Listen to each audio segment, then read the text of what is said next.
The armed forces of the Russian Federation continue the special military operation. Two enemy company tactical groups attempted to attack Orlyanka and Kotlerovka in Kharkov region at Kupiansk direction. Russian forces have repelled all the attacks.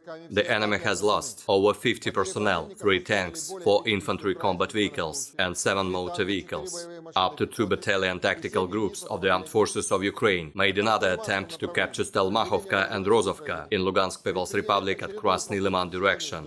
Attacks launched by Russian artillery and army aviation have forced the enemy to scatter and to withdraw its forces. The attacks have resulted in the elimination of 2 tanks, 5 infantry combat vehicles, 2 pickups and about 60 Ukrainian personnel. 321 airplanes and 161 helicopters, 2,211 unmanned aerial vehicles, 380 air defense missile systems, 5,720 tanks and other armored combat vehicles, 868 combat vehicles equipped with MRLS, 3,467 field artillery cannons and mortars, as well as 6,529 units of special military vehicles have been destroyed during the special military operation.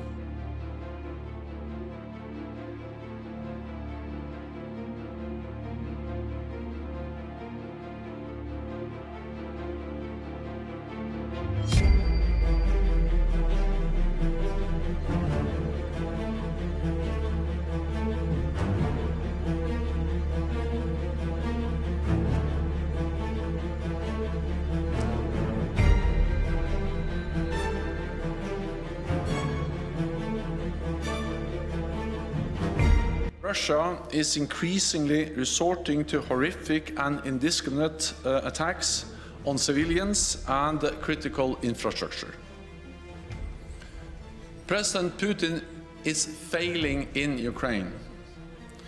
His attempted annexations, partial mobilization, and reckless nuclear rhetoric represents the most significant escalation since the start of the war.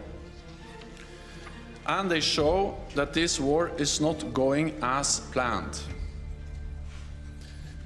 NATO is not party to the conflict, but our support is playing a key role. Allies remain united in their support for Ukraine's sovereignty and self-defense.